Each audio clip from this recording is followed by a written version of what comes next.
भाजपा प्रदेश प्रवक्ता राफिया नाज ने जामताड़ा स्थित जिला कार्यालय में प्रेस वार्ता की।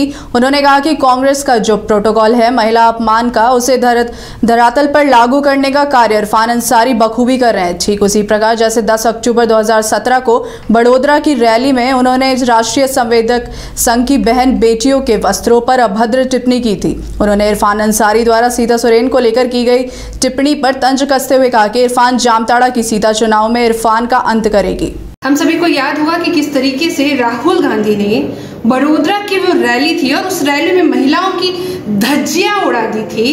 महिलाओं की धज्जियां, जी हाँ, संघ की बहन और बेटियों के कपड़े के ऊपर जिस तरीके से अभद्र टिप्पणी की गई थी।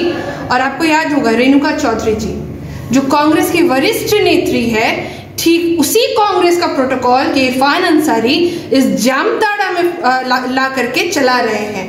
ठीक उसी प्रकार से यहाँ पे महिलाओं की इज्जत को तार तार करने पे ये इरफान अंसारी तुले हैं।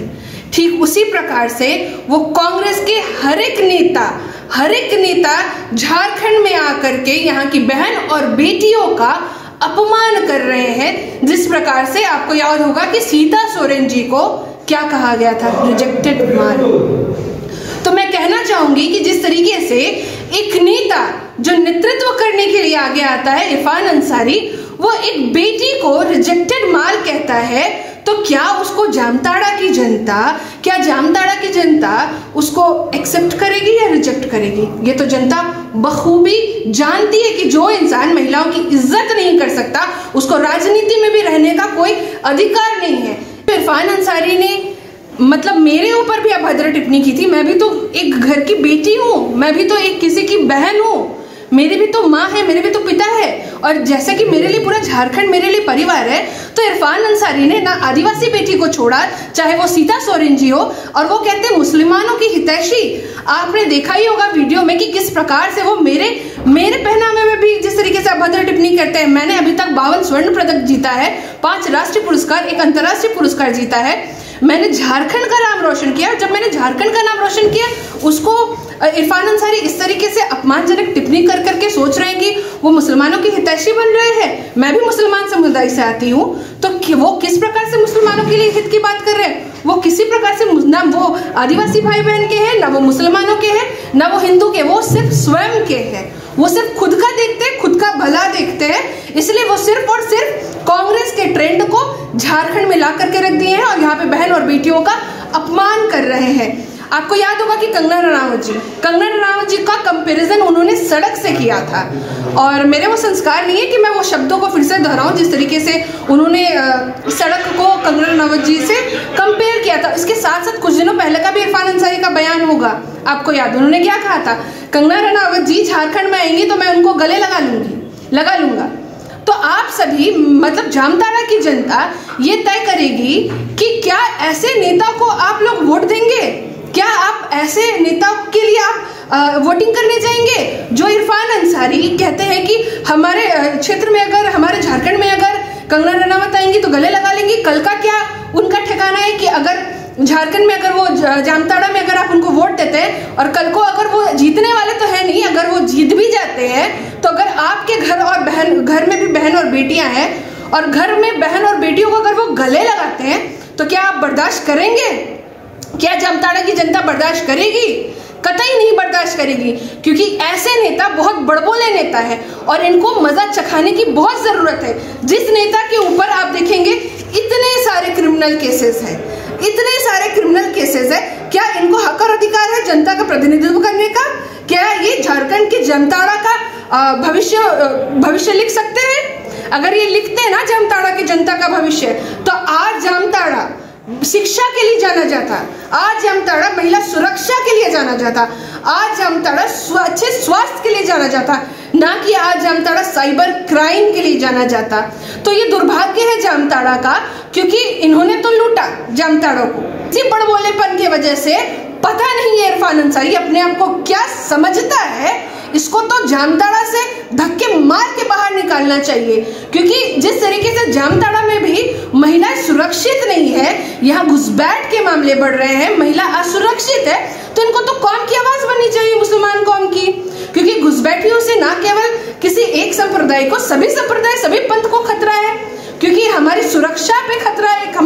हमारे घर में, एक उदाहरण के तौर पे इरफान अंसारी से आप जाके पूछिएगा कि उनके घर में अगर कोई चोर आएगा तो उस चोर का वो आओ भगत करेंगे या फिर उस चोर को धक्के मार के निकालेंगे। अगर उनके घर के नींव को कोई दीमक की तरह खोखला करेगा तो क्या वो उस दीमक को हटाएंगे जड़ से या दीमक को वो घर पे बैठा के रखेंगे?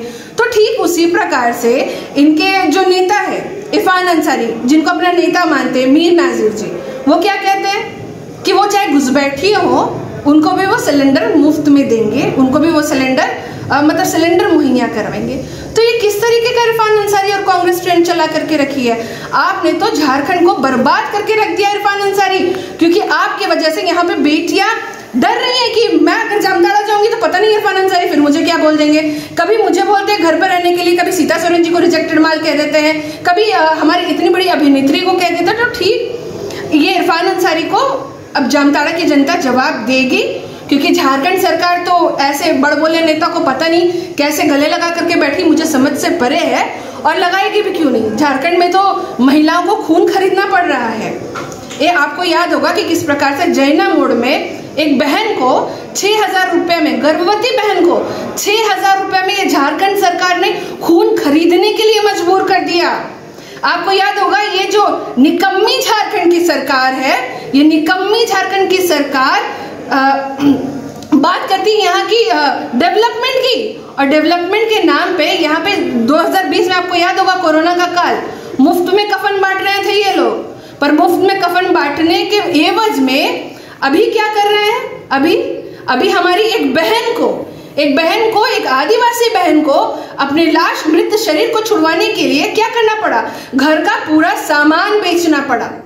इसके साथ साथ और मैं आपको एक बार और याद दिला दूं कि आपको याद होगा कि किस प्रकार से धनबाद के एक अस्पताल में लाश को चूहों ने कुतर दिया, किस तरीके से। और 90% झारखंड में जितने भी थाने हैं वह महिला उप निरीक्षक नहीं है। झारखंड सरकार इतनी बेहोश पड़ी है कि महिला आयोग तक का गठन नहीं है। अभी कल्पना जी आएंगी यहाँ पे सभा करने, उनसे पूछिएगा, भरे मंच से तो आप अपना रोना रोते हैं, पर एक बार भी रूपिका पहाड़िया के लिए आपके आंख से आंसू निकला? दुमका में हमारी बहन के साथ बलात्कार हुआ, आपके आंख से आंसू निकला? उनसे पूछिएगा कि क्या गलती थी एक नाबालिग बच्ची की जो बंगाल से इस झारखंड में आई थी पाकुड़ की तरफ, उसके साथ जब गैंग रेप हुआ उसकी क्या गलती थी? कल्पना जी से ये भी पूछिएगा, जब एक बहन को, आज के समय में एक बहन को सदर अस्पताल रांची के बाहर में अपने शिशु को जन्म देना पड़ गया तो उसकी क्या गलती थी? जामताड़ा में उनके नेता जब गाली गलौज और बदतमीजी करते हैं इरफान अंसारी, तब ये कल्पना सोरेन जी का मुंह क्यों नहीं खुलता? अगर आज कल्पना सोरेन जी जामताड़ा आ रही है, आज कल्पना सोरेन जी यहाँ आ रही है, तो इरफान को लात मार के स्टेज से नीचे गिराए, क्योंकि ये वही इरफान अंसारी है जिसने महिलाओं की इज्जत की हमेशा धज्जियां उड़ाई है। और यहाँ जामताड़ा की जनता इसकी धज्जियां उड़ा करके इसको यहाँ बाहर फेंकेगी, क्योंकि आपको पता होगा 2021 में सबसे ज्यादा 1425 बलात्कार के केसेस आए हैं। प्रति घंटा, हर 6 घंटे में एक बेटी के साथ बलात्कार होता है। और यहाँ पे मंच में राजा रानी की सरकार क्या करते हैं? राजा रानी के गठबंधन को आगे बढ़ाते हैं, और ऐसे लोगों के साथ गठबंधन करके बैठे जिन्हें महिलाओं की सुरक्षा का कोई ठिकाना नहीं है। तभी तो आपको याद होगा तंदूर कांड, कि कांग्रेस के एक नेता ने किस तरीके से तंदूर में नैना सानी को भून करके रख दिया था। तो अगर ये कांग्रेस और जेएमएम की सरकार आएगी तो यहाँ पे बेटियां सुरक्षित नहीं रहेगी। तो हम सभी को, सभी जामताड़ा के भाई बहनों को एकजुट होना है, क्योंकि ये इरफान अंसारी सिर्फ ढोंगी है। ये आएगा मुस्लिम भाई बहनों को बरगलाएगा कि हम आपके हितैषी है, ना ये हिंदू के हैं, ना ये मुस्लिम के हैं, ना ये सिख के हैं, ना ईसाई के। इरफान अंसारी स्वयं के हैं, और जनता निर्णय लेगी, और इस इरफान अंसारी को जामताड़ा से लात मार के जलेबी की फैक्ट्री में भेजेगी, और यही इरफान अंसारी अपने सैम अंकल के साथ बैठ के जलेबी बनाएंगे।